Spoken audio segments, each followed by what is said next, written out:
Estamos de volta aqui no Canal 7, o Canal da Cidadania, com o Hélio Mendes, professor, consultor, ex-secretário de Planejamento de Uberlândia e também empresário adesguiano. E também com o delegado da ADESG, Eduardo Luiz da Mata Gonçalves. Bom, Hélio, antes do intervalo eu perguntei para você sobre o poder público municipal. O poder público das cidades, ele está regredindo ou ele está indo no caminho certo atualmente? Pergunto regredindo porque a gente nota que hoje muitas pessoas entram no serviço público, prestam um concurso ou são nomeados nos cargos legislativos aí e acabam querendo se perpetuar ali, ganhando seus salários e ficando tranquilos sem nada prestar à população. Tá, eu gostaria de fazer um comentário em relação à ADESG antes de responder essa pergunta. A ADESG, sem a menor dúvida, é uma das poucas instituições nacionais, certo? Tá? Que tem de fato um compromisso forte com a coletividade e com uma coisa que quando se coloca se parece antigo, que é com a necessidade de se ter um nacionalismo, ou seja, nativismo, a gente gostar da terra. A ADESG trabalha muito essa tese. Tá? E recentemente, lendo um artigo do secretário adjunto de Defesa dos Estados Unidos, ele disse que o poder sempre foi o poder da guerra, certo? Tá?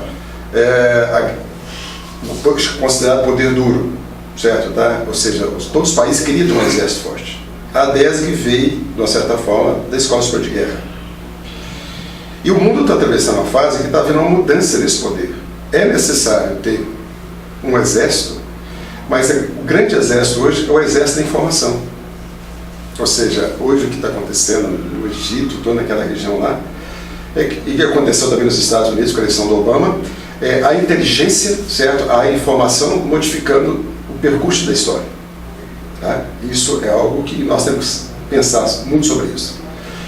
Respondendo a sua pergunta, existe uma diferença entre administração pública e administração privada. Isso existe. Se está piorando, eu acho que as duas estão piorando, em razão da crise do modelo organizacional. Agora, eu dou consultoria, inclusive, a algumas prefeituras da região, na área de planejamento estratégico, e tenho insistido muito isso. A empresa mais importante do município é a prefeitura. E na maioria dos municípios brasileiros é a maior empresa. Você tem uma cidade aí com 30 mil habitantes, onde a prefeitura tem 1.000 funcionários e a segunda empresa do município tem 200. Certo? Então, o papel e a importância do poder público nessa cidade, olha que o Brasil tem quase 5 mil, e do fato gerador de riqueza, da sua responsabilidade, é muito grande.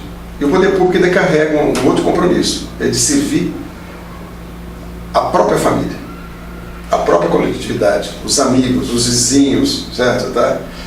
Então eu vejo que é premente, é urgente a modernização do poder público.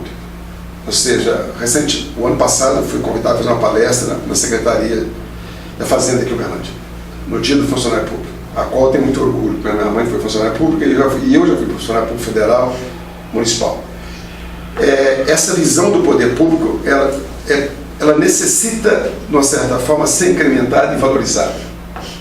Certo? Agora, nós temos alguns paradigmas aí e algumas mudanças que nós estamos em contramão da história. Porque nós não somos país de primeiro mundo e estamos querendo importar todas as práticas trabalhistas do terceiro mundo, de direitos, e nós concorremos com países do terceiro mundo, aonde é o caso da China, que nós tivemos a oportunidade de assistir isso, tá? De visitar empresas da China, onde as pessoas trabalham 12, 16 horas por dia. E nós trabalhamos 8, querendo reduzir um pouquinho meio. Onde não existe um setor de previdência, essas coisas todas. Ok? Isso tanto fosse no setor público como no setor privado. Então, como administrar esse paradoxo, eu não tenho essa receita. Mas é necessário encarar esperto. Ou seja, como nós vamos concorrer no mundo capitalista, adotando práticas protecionistas e trabalhistas ultrapassadas, certo? Tá? E ainda ser competitivo. Nós notamos que nos países do primeiro mundo, chamado primeiro mundo, né, que hoje a gente já está tudo quase que nivelado, mas ainda existem essas essas nomenclaturas, nós notamos que ali em alguns serviços houve a redução da jornada de trabalho, mas a crise veio logo à sequência. Porque reduz o horário de prestação de serviço. A gente lembra dos bancos, que os bancos antes funcionavam com 6 horas, hoje funcionam 5, daqui a pouco vão funcionar 4 horas, e assim reduzindo cada vez mais as cargas. O serviço público municipal antigamente era 8 horas, baixou-se alguns cargos para 7, outros para 6, e alguns já estão em 4 horas, só posso trabalhar 4 horas. Isso é até preocupante, né? É muito preocupante, porque eu não sou contra as pessoas terem mais direito, eu não sou contra as pessoas terem mais lazer, eu não sou contra as pessoas terem hora reduzida. O que eu questiono é se nós temos condição de fazer essas reduções, de fazer esse benefício. De um pedreiro, certo? Do servente, que trabalha 8 horas por dia, ele tem um funcionário público, certo? Que trabalha meio período. E ao mesmo tempo nós concorrendo com países, certo? Que trabalha 12 horas. Eu não estou fazendo opção para o modelo, eu estou questionando o que fazer mediante esse quadro competitivo. Não, nós temos que alguma prefeitura fala assim, nós temos 6 horas de atendimento ao público, mas elas funcionam aberto às suas prefeituras de meio-dia às 17 horas. Às 17 horas a porta já é lacrada, quem está lá dentro é atendido, quem não está, fica, e às vezes já não tem quase ninguém ali dentro. Então o funcionário fica quase que 1 hora à toa esperando apenas dar o horário para ele bater o ponto. Isso quando bate não assina só a folha de ponto. Ou seja, isso também é preocupante, ou seja, se são 6 horas de atendimento ao público, que seja 6 horas, não é? Isso aí já é uma questão que... administrativa, né, para se fazer. É certos valores, sabe, que a sociedade brasileira tem que questionar também. É os valores da credibilidade, da honestidade, certo?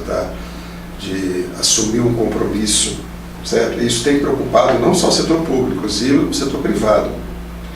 Porque à medida que o setor privado hoje se liderou, inclusive na área de saúde, onde o índice de atestado médico são cada vez crescente, certo? Às vezes a empresa que poderia ter 100 funcionários, era obrigada a ter 120, considerando os atestados e a falta de compromisso do funcionário. Os afastamentos, né?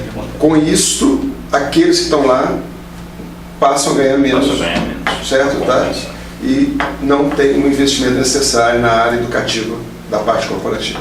Bom, você falou que a crise, ou seja, a crise dos Estados Unidos não passou ainda. Não. O pessoal ainda está vivendo, alguns países ainda estão vivendo sobre a crise. Eu gostaria que você, depois do intervalo comercial, comentasse isso para a gente e se aqui na nossa região isso pode haver esse problema no futuro, porque hoje nós estamos vendo que há 1 ano atrás a gente encontrava terrenos aí de 15, 20 mil reais, hoje a gente não acha por menos de 80. Isso é um sinal de que a crise pode estar se avizinhando da nossa cidade, enquanto muitos pensam que Uberlândia ainda é um mar de rosas. Mas depois do intervalo comercial nós voltamos daqui a pouco com a 10 na TV.